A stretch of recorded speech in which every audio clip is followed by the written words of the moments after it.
Lorsqu'un sans-abri l'a sauvée dans la rue, Amanda l'a invitée à dîner chez elle. Après avoir entendu son histoire, elle lui a offert un abri. Mais ils sont alors tombés sur quelqu'un qui l'a reconnu et ont découvert une vérité choquante. Attention! Amanda a entendu un cri fort et a été poussée de force hors de la route par une personne. Elle était fatiguée de son service quotidien en tant que serveuse au restaurant de fruits de mer local. Le travail était difficile, mais au moins, c'était mieux que le commerce de détail. Malheureusement, elle était tellement perdue dans ses pensées qu'elle a commencé à traverser la route pendant un feu vert. Cependant, un bon samaritain se trouvait à proximité et l'a sauvée. Elle s'est retournée et a levé les yeux vers l'homme qui lui était familier. Amanda a réalisé qu'il s'agissait du sans-abri qui traînait souvent dans le quartier. Il ne venait jamais dans son restaurant, mais elle l'avait vu errer dans les environs pendant ses courtes pauses cigarettes. Les vêtements du SDF étaient en lambeaux, sa barbe avait poussé et était sale, et ses yeux semblaient tristes. « Merci, monsieur. J'étais distraite pendant une seconde et je n'ai pas réalisé où j'allais », lui a dit Amanda, reconnaissante de son aide.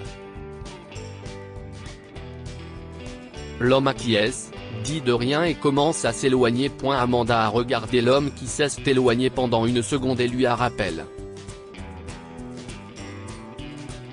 Elle l'a invité à venir dîner chez elle.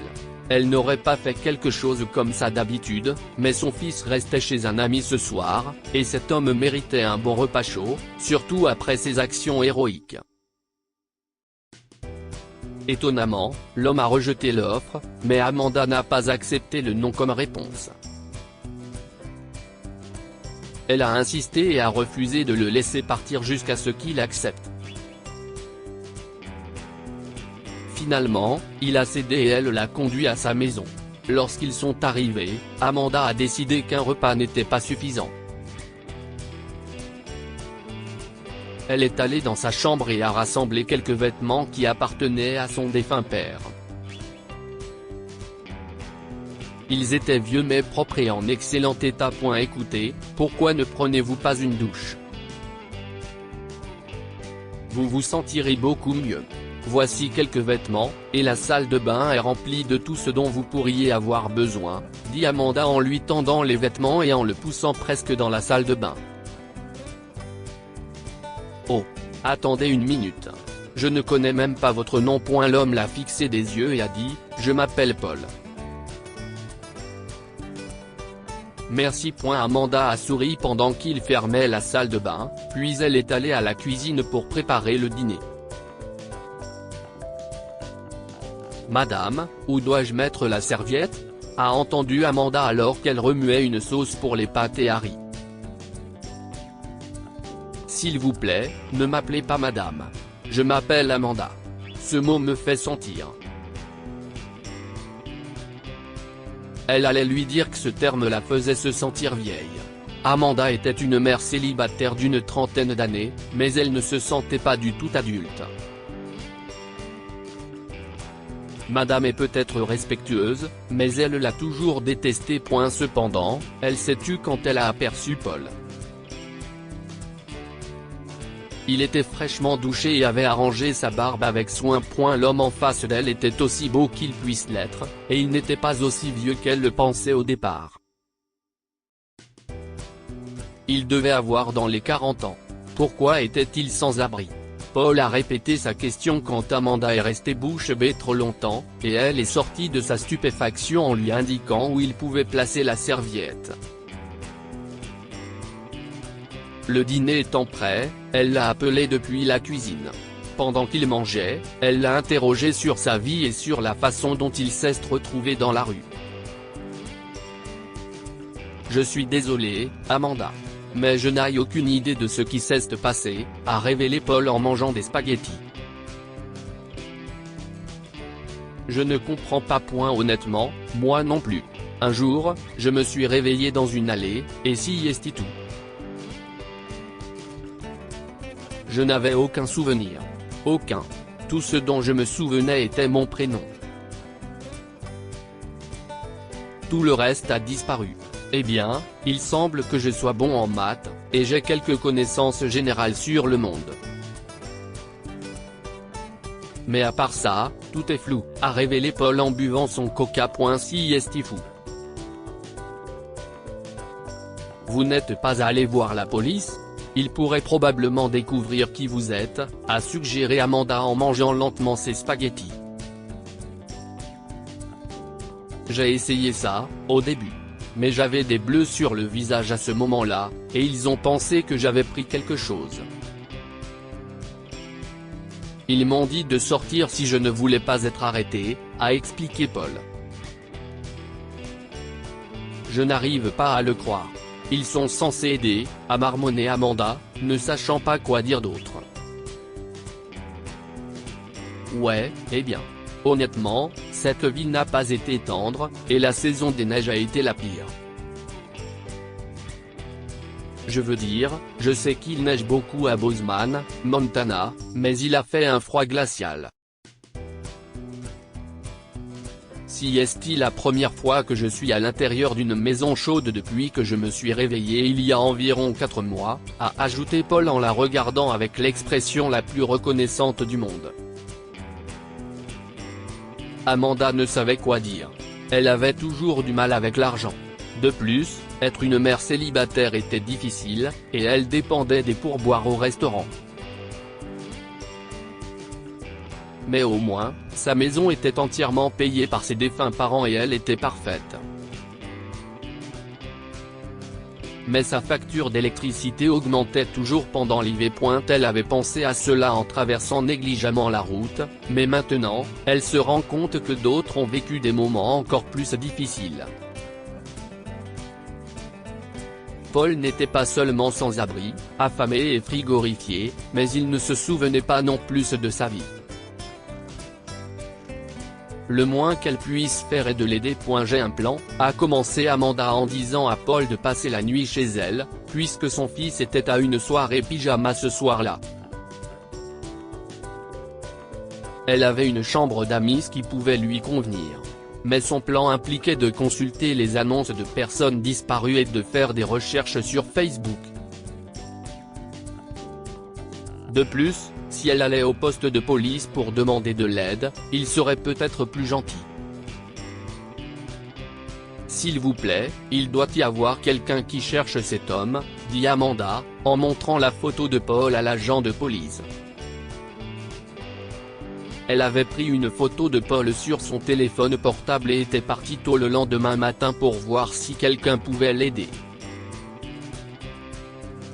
Par chance, c'était son seul jour de congé cette semaine-là. Pendant ce temps, Paul est resté chez elle. Madame, il n'y a pas de Paul dans notre registre des personnes disparues. Si vous n'avez pas le nom de famille de cette personne, alors si est impossible. Nous ne pouvons pas faire de recherche par photo, lui a dit l'agent, et Amanda a finalement abandonné. Paul s'est levé du canapé quand Amanda est entrée chez elle. « Des nouvelles ?» a-t-il demandé, plein d'espoir. « Je suis désolé, Paul. Apparemment, il n'y a pas de Paul porté disparu, et ils ne peuvent rien faire. Ils n'ont pas reconnu votre visage, ce que je trouve toujours aussi fou, soupira Amanda en enlevant son manteau, mais en s'arrêtant à mi-chemin. Oh, attendez. J'ai oublié. Je dois aller au restaurant pour récupérer mon chèque. Je vais vous accompagner, a proposé Paul, et Amanda savait qu'il était inutile de rejeter son offre. Ils ont parlé dans le bus, et elle a réalisé avec bonheur que Paul avait un grand sens de l'humour. Arrivée au restaurant, Amanda s'est rendue dans le bureau de son directeur. Monsieur Perkins est gentil, mais si est un patron téméraire. Il attendait de chacun qu'il travaille dur et ne tolérait pas les excuses. Mais il s'était montré assez compréhensif envers Amanda au cours des 2 derniers mois où elle travaillait dans son établissement, surtout lorsqu'il s'agissait de son fils. Voilà, Amanda. Maintenant, profitez de votre journée. Je parie que demain, la salle sera pleine, a dit M. Perkins en lui tendant le chèque. Bien sûr, merci. Et, Monsieur Perkins, savez-vous où je pourrais trouver des annonces de personnes disparues ? Se demanda Amanda. Je ne sais pas. Au commissariat de police ? J'y suis allé, et ils ne m'ont pas aidé. De quoi avez-vous besoin ? A demandé Monsieur Perkins, en fronçant les sourcils. Il y a un homme que j'aide. Il a perdu ses souvenirs il y a 4 mois et il erre dans la rue depuis. Il m'a sauvé hier. Je veux l'aider, explique Amanda. Vous avez dit 4 mois ? Demande M. Perkins en se levant lentement. Oui, pourquoi ? Eh bien, où est-il ? Je peux le rencontrer ? Bien sûr, il m'attend à l'entrée, révéla-t-elle, confuse quant à l'intérêt de son patron pour Paul. Monsieur Perkins l'a suivi, et Amanda a cru le voir presque courir jusqu'à l'entrée. Il était encore assez tôt pour qu'aucun autre employé ne se trouve à l'entrée, et le restaurant n'ouvrait pas avant quelques heures. Paul est donc assis à l'endroit où les clients attendent généralement leur table si l'établissement est trop occupé pour les accueillir tout de suite. Ensuite, Paul s'est levé quand il les a entendus arriver. Soudain, Monsieur Perkins s'est exclamé, « Robert !»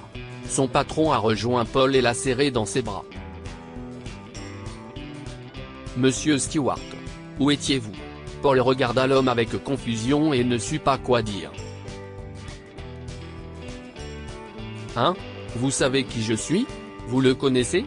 a ajouté Amanda. « Oh, si est-il vrai. Vos souvenirs. Oh mon Dieu. Nous devons appeler votre sœur. » Amanda, voici Robert Stewart. Si est-il le propriétaire actuel du restaurant. Il a disparu depuis des mois. Si est-il pourquoi ce que vous avez dit a résonné en moi, a révélé M. Perkins. Vous êtes sûr ? A-t-elle demandé. Elle travaillait depuis 2 mois, et personne n'avait jamais parlé d'un propriétaire disparu, pourtant ses collègues aimaient faire des commérages. Oui, enfin. Nous ne parlons pas parce que Madame Stewart, sa sœur, n'aimait pas qu'on évoque le sujet. Elle a essayé de diriger le restaurant au début, mais elle m'a ensuite donné les rênes pour que je fasse ce que je voulais, a commencé M. Perkins, puis il a versé des larmes. Mais ça a été difficile parce que Robert est un bien meilleur restaurateur que moi. Vous nous avez manqué, patron. Mais je me souviens que mon nom est Paul ? A déclaré Paul, confus. Oh, je crois que votre deuxième prénom est Paul. Je peux me tromper. Nous pourrions vérifier, a répondu M. Perkins. Wow, si est génial, s'est finalement exclamé Amanda avec un grand sourire. Monsieur Perkins a appelé la sœur de Paul, qui a pleuré dans ses bras et n'arrivait pas à croire que son frère était revenu. Elle a confirmé que le deuxième prénom de Robert Stewart était bel et bien Paul, et ils ont finalement commencé à raconter ce qui s'était passé. Paul a été choqué d'apprendre qu'il venait d'une famille extrêmement riche, mais qu'il avait travaillé dur pour ouvrir son restaurant. Il vivait dans l'un des immeubles les plus luxueux de la région et possédait plusieurs millions. Personne ne pouvait donc croire qu'il avait vécu comme un sans-abri pendant des mois. La seule partie de l'histoire qu'il n'arrivait pas à comprendre était comment Paul s'était retrouvé sans souvenir et errant dans la ruelle jusqu'à ce que la police prenne sa déposition. En effet, ils ont découvert les images de vidéosurveillance de cette nuit-là, il y a 4 mois. Paul avait été traîné par 2 voleurs et battu à mort, ce qui explique sans doute sa perte de mémoire. Après avoir tout mis en ordre, Paul a voulu reprendre sa vie en main et a commencé à travailler au restaurant. Fait remarquable, il a tout retenu de la gestion de l'entreprise et s'est parfaitement adapté à son rôle. Tout est revenu à la normale, sauf qu'il préfère désormais qu'on l'appelle Paul plutôt que Robert ou M. Stewart. Cependant, il prenait souvent des pauses et parlait avec Amanda. Ils déjeunaient ensemble pendant ces pauses et il lui offrait une augmentation pour la remercier de l'avoir sauvée, bien qu'elle n'ait jamais rien voulu en retour. Si est lui qui l'avait sauvé en premier. Finalement, il lui a demandé de sortir avec lui, et elle a accepté. Paul a fait la connaissance de son fils, et tous les 3 ont fait des sorties en famille tout le temps.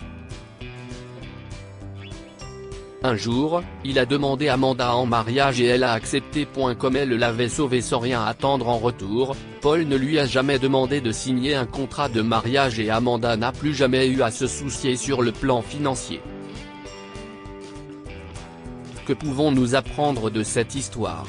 Un acte de bonté peut changer votre vie. Paul a sauvé Amanda, et elle lui a rendu l'appareil sans savoir à quel point sa vie allait changer par la suite. Aider les autres peut s'accompagner de récompenses. Amanda a aidé quelqu'un que personne d'autre n'avait aidé et est devenue millionnaire par la même occasion. Partagez cette histoire avec vos amis. Elle pourrait illuminer leur journée et les inspirer. Lire aussi, des années après qu'une serveuse a partagé un déjeuner avec un SDF, elle commence à travailler pour lui. Histoire du jour. Abonnez-vous à Amomama sur Google News.